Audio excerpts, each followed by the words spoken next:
Hello et bienvenue sur le podcast Créapi, le podcast à destination des entreprises du Made in France. Que vous soyez une entreprise artisanale ou de production Made in France, l'objectif de ce podcast est de vous donner les meilleures stratégies pour vous aider à vendre plus et mieux. Je suis Marie et je serai votre hôte sur ce podcast. Dans une ambiance happy, seule ou avec mes invités, 2 fois par mois, vous trouverez des conseils et des histoires inspirantes afin de faire briller votre marque comme elle le mérite.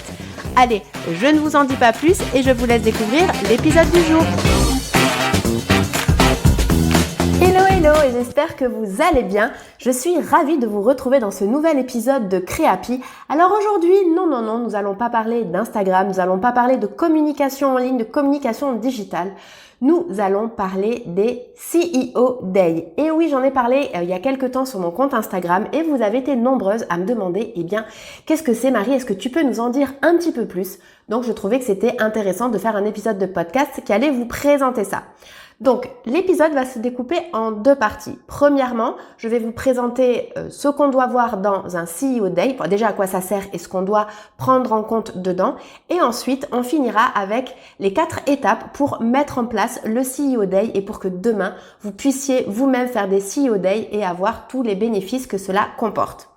Mais alors, démarrons tout de suite avec, qu'est-ce que c'est qu'un CEO Day? Alors, CEO, en fait, ça veut dire Chief Executive Office. Donc, en fait, c'est le terme anglais pour dire chef d'entreprise. Voilà, pour la faire plus simple. Et donc, c'est un jour entier où on va se concentrer sur les tâches qui font bouger votre entreprise.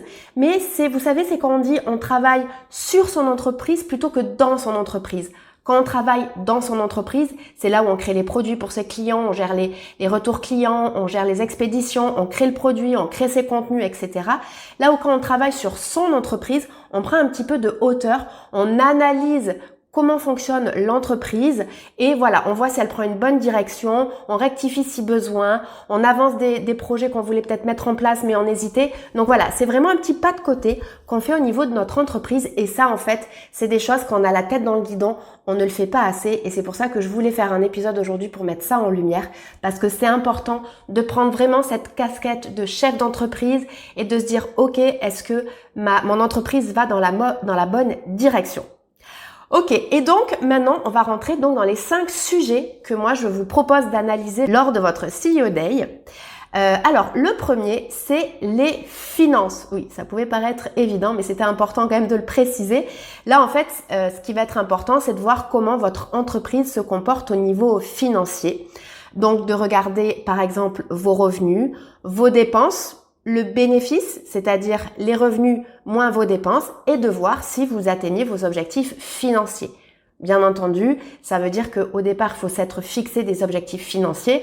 Donc, si c'est pas encore le cas, comme on est encore, on va dire, en début d'année, sur le premier trimestre, ça peut être un bon moment aussi de se dire, OK, j'ai besoin de combien pour vivre tous les mois, votre fameux bénéfice, et de dire, OK, j'ai tant de revenus à aller viser et j'ai tant de dépenses aujourd'hui et est-ce que je peux optimiser? Comment je peux aller chercher plus de revenus?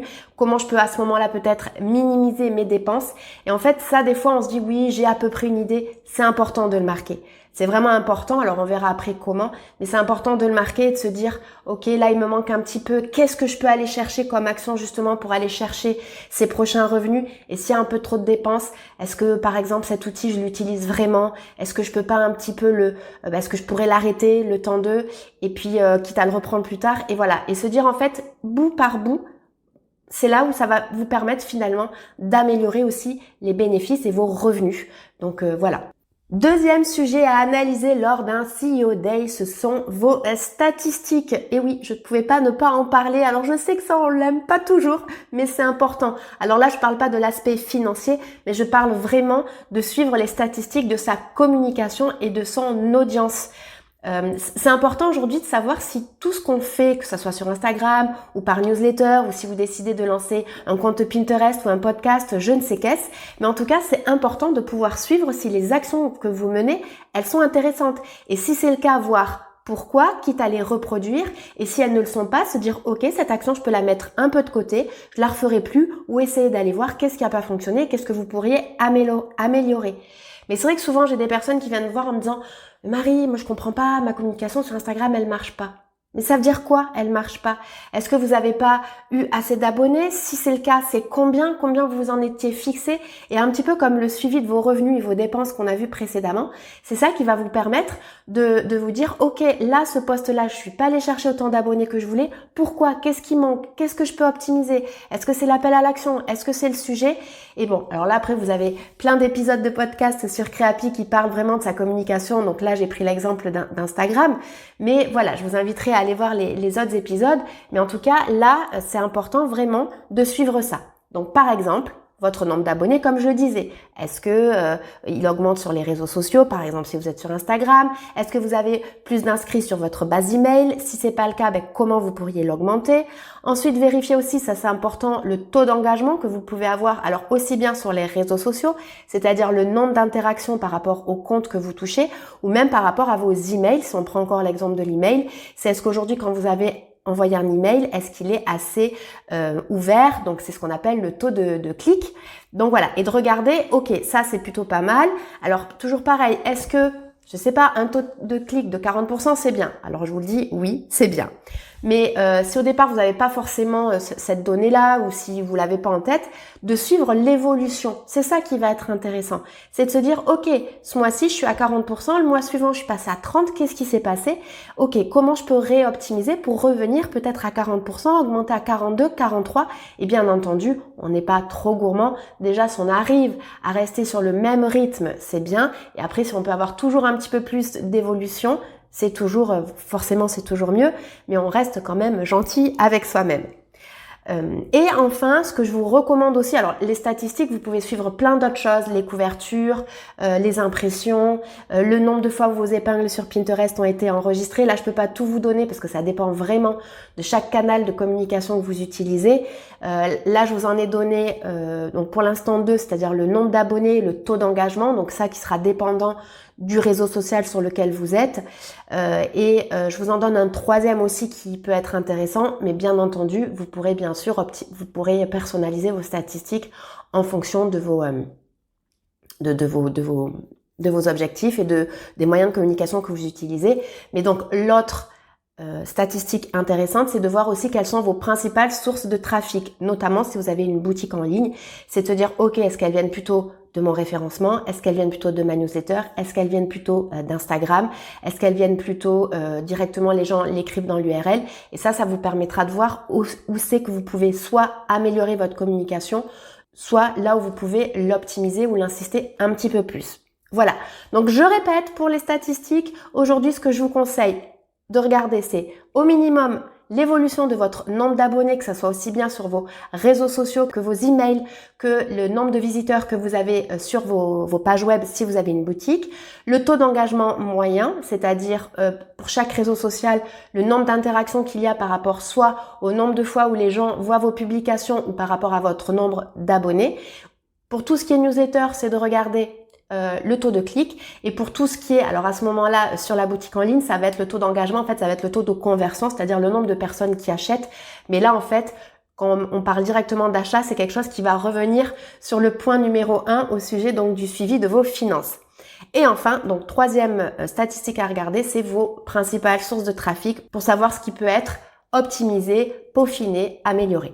Ensuite, passons au 3e sujet qui doit être vu lors de votre CEO Day. Alors là, on n'est pas du tout dans les chiffres, on n'est pas du tout dans les stats, mais ça va être de nettoyer son espace de travail.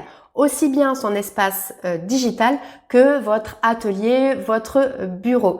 Et oui, les emails qui s'accumulent, les photos qui sont ratées dans le téléphone, une perle qui va traîner au fond d'une boîte, ça arrive vite et on prend pas toujours le temps de mettre de l'ordre. Donc là, vraiment, pendant ces CEO Day, en plus, ça vous permet de faire une petite pause entre tous les chiffres et tout qu'on en a vu avant. Voilà, ça va vous permettre donc de remettre dans l'ordre dans vos boîtes de rangement, les stocks aussi, vérifier que votre gestion des stocks elle soit ok, votre boîte email, est-ce que vous avez répondu à tout le monde, les mails qu'on peut supprimer, est-ce qu'ils sont bien rangés, votre fameux dossier de téléchargement sur le PC qui peut vite être rempli, donc ça peut être bien de lui faire un bon nettoyage. Et peut-être le plus difficile, votre album photo. De vérifier, d'enlever quand même, notamment si vous avez déjà publié les photos sur votre site ou sur vos posts Instagram, alors pas les supprimer, mais en tout cas d'enlever les moins bonnes ou en tout cas de les ranger peut-être dans des albums photos pour pouvoir les retrouver plus facilement. Donc voilà, ça peut paraître la première fois qu'on le fait, le temps de lancer la machine, ça peut paraître énorme, mais après une fois que vous l'aurez fait, que vous l'aurez cadré, comme là l'idée c'est de faire des CEO Day en fait une fois par mois, ça sera beaucoup plus rapide. Vous aurez vos albums photos, par exemple pour tout ce qui est, là c'est plutôt les colliers, là c'est plutôt les boucles d'oreilles, etc. Si je prends un exemple de créatrice de bijoux, et donc voilà, ça sera plus facile après pour le ranger puisque vous aurez déjà tout mis d'équerre la première fois. Donc votre premier CEO Day sera effectivement certainement plus long, le temps de tout structurer que les autres, mais en tout cas voilà, ça va vous permettre de gagner du temps après. Ensuite, le quatrième sujet qui doit être étudié pendant vos CEO Day, eh bien, c'est d'avancer sur vos projets internes. Alors les projets internes, là je peux pas les savoir, il y a que vous qui les connaissez, mais ce que j'entends par projet interne, c'est par exemple, est-ce que vous voulez créer votre compte Pinterest, refaire votre compte Instagram, retravailler votre stratégie de contenu, créer votre boutique en ligne, est-ce que vous voulez suivre une nouvelle formation, est-ce que vous avez envie de travailler sur une nouvelle collection par exemple. Alors là, le but n'est peut-être pas d'utiliser le temps du CEO Day pour travailler concrètement sur la nouvelle collection, le nom, etc. Mais ça va en tout cas vous permettre de commencer à y réfléchir et à le planifier pour d'autres moments dans votre mois, dans votre semaine, dans vos journées. Voilà, donc là, ça permet de se dire, par exemple, j'avais projet de refaire ma stratégie de contenu. Est-ce que c'est plus important que créer ma nouvelle collection?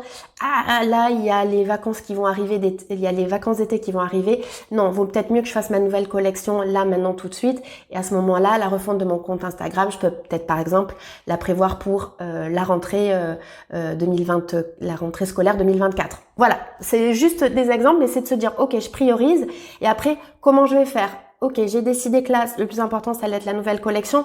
Qu'est-ce qu'il faut que je fasse? Il faut que je fasse peut-être des stories Instagram pour demander aux gens ce qu'ils en pensent. Il faut que je réfléchisse à un nom, que je regarde. Peut-être que j'ai besoin de me former sur une nouvelle technique. Je vais peut-être aller fouiner un petit peu sur Pinterest ce qui se fait. Et si vous reste du temps, à ce moment-là, vous pouvez l'avancer un petit peu. Mais sinon, vous le prévoyez pour vous dire, ok, là, les stories Instagram pour demander ça, je vais les prévoir par exemple dans 3 jours. Aller chiner un petit peu sur Pinterest des idées de collection, ça je peux le faire par exemple le week-end prochain. Et là j'ai besoin de me former sur une nouvelle technique, par exemple de création de bijoux, ou de polissage de perles. Et bien là, ok, je vais commencer à chercher ce week-end aussi les formations que je peux faire et les prévoir après dans l'agenda. Cinquième et dernier sujet qui doit être abordé lors de votre CEO Day, c'est ce que j'appelle votre prévisionnel. C'est-à-dire que là, vous avez fait donc le bilan financier, vous avez regardé vos statistiques, on a regardé à l'instant aussi tout ce qui était projet interne et donc, comme je le disais avec les projets internes, ça va donner sur des actions à mettre en place. Pareil pour vos statistiques, peut-être qu'il y aura des prochains contenu à créer. Sur vos bilans financiers, il faudra peut-être mettre des actions de communication en plus pour aller chercher des nouveaux clients ou à arrêter par exemple, je sais pas moi, un outil. Et donc en fait, ça va être important de venir mettre les actions. Alors soit vous pouvez les faire directement lors de votre CEO Day, mais si par exemple arrêter un outil, certes on peut le faire tout de suite, mais par exemple créer un nouveau compte Instagram pour aller chercher des nouveaux clients, ça tout de suite ça va prendre un petit peu plus de temps. Donc l'idée ça va de venir mettre vos actions dans votre agenda suite à l'analyse que vous êtes venu faire et aussi de remettre à jour vos objectifs puisque là vous aurez un point de départ sur notamment vos suivis de statistiques et votre suivi financier. C'est de se dire ok là je visais 10 clients, j'en ai 8 mais je vais faire une action de communication supplémentaire qui va me permettre, je l'espère, d'en toucher 2. Eh bien est-ce que sur le mois suivant vous restez toujours à 10 clients ou est-ce que vous vous dites ah non peut-être que je peux aller un petit peu plus loin, je peux peut-être passer à 12. Bien entendu, tout ça n'est qu'un exemple, mais je pense que vous avez compris où je voulais en venir. Donc voilà, je répète ce qui doit être abordé lors de votre CEO Day. Donc premièrement, un point sur vos finances. Ensuite, on regarde les statistiques pour voir ce qu'on peut améliorer. On nettoie son espace de travail aussi bien digital que son bureau ou son atelier de création. Ensuite, on va faire le point sur nos projets internes, on va les prioriser, on va les planifier. Et enfin, on va venir constituer son prévisionnel et on va venir mettre ses prochains objectifs visés et toutes les actions qu'on a besoin de mettre en place suite à ce qu'on a analysé, on va venir les mettre dans son agenda. Alors, maintenant que l'on a vu ça, je vous propose qu'on passe à la deuxième partie de l'épisode et je vais vous présenter les 4 étapes pour mettre en place le CEO Day. La première, la plus évidente, mais quand même, je l'ai dit et je veux que vous le fassiez maintenant tout de suite, c'est de la planifier dans votre agenda. Donc, moi, je vous recommande entre une demi-journée et une journée par mois. Là, c'est vous qui verrez en fonction aussi de votre situation professionnelle et personnelle. Je pense que la première fois, comme je vous le disais, ça va être beaucoup plus long. Donc, il faut partir, je pense, la première fois sur une journée par mois. Et après, ça peut être fait en demi-journée.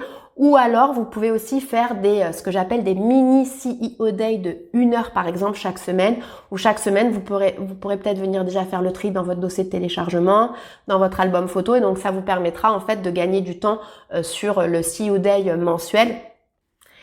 Deuxième étape, ça va être de déterminer ce que va contenir votre CEO Day et précisément les métriques que vous allez regarder.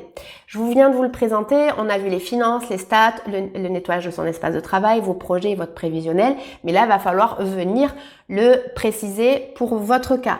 Vos finances, qu'est-ce que vous voulez regarder? Ça sera peut-être la rentabilité, ça va être, après je pense qu'il y aura forcément les revenus et les dépenses, mais par exemple les statistiques, là c'est là où vous allez dire, ok, moi je suis sur Instagram et Pinterest et j'ai une boutique en ligne, je dois regarder ça sur Insta, ça sur Pinterest et ça sur la boutique en ligne.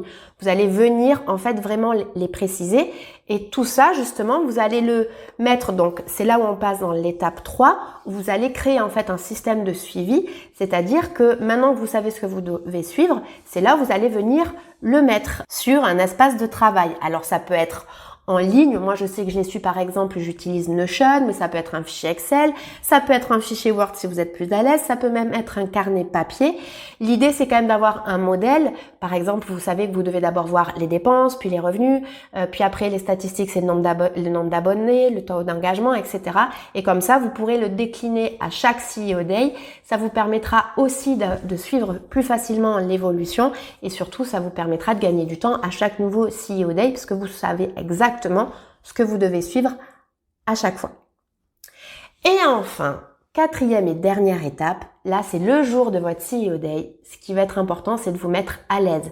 Si vous restez sur le rythme d'une fois par mois, pour que ça se déroule au mieux, pour que ça sorte un petit peu aussi de votre routine et que ça vous permette aussi de prendre un petit peu de hauteur, que vous soyez vraiment pas dans l'entreprise mais sur l'entreprise. Voilà, ça va être de vous mettre à l'aise, de prendre un bon petit déjeuner, d'aller peut-être dans un lieu qui vous plaît, qui n'est pas chez vous, ou un lieu où vous n'avez pas l'habitude de travailler, de mettre une musique que vous aimez, de vous allumer une petite bougie si le temps le permet, s'il fait 40 degrés peut-être pas, mais peut-être vous pouvez vous mettre dehors. Enfin voilà, ça va être vraiment l'idée de casser votre routine, de dérouler votre plan et de arriver à faire des CEO Day qui vont vous plaire et qui vont encore une fois, comme je le disais, donc vous permettre de prendre cette hauteur qui est importante pour votre activité, pour votre entreprise, et c'est ce qui va lui permettre aussi d'aller plus loin et vous allez pouvoir comprendre aussi plus facilement ce qui fonctionne, ce qui ne fonctionne pas, ce qui peut être amélioré, et donc ça sera forcément que pour le mieux derrière et pour faire décoller, je vous le souhaite en tout cas, votre activité.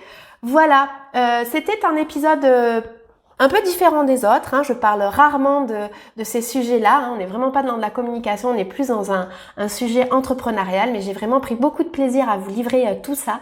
N'hésitez pas à venir me faire un petit coucou sur Instagram pour me dire ce que vous en avez pensé. Si vous avez des questions aussi sur les statistiques, c'est pas toujours évident, pareil, venez me le dire sur Instagram, je vous y répondrai avec grand plaisir. Et puis vous le savez, mais si l'épisode vous a plu, n'hésitez pas à lui laisser une note sur votre plateforme de podcast, voire même un petit commentaire si vous pouvez. Je sais qu'aujourd'hui on peut le faire sur Apple Podcast, pas sur les autres plateformes, en tout cas sur Apple, et ça me fera plaisir de vous lire. Voilà, et bien sur ce, je vous souhaite une bonne soirée, nuit, journée, selon quand vous m'écoutez, et je vous dis à très vite dans le prochain épisode. Salut!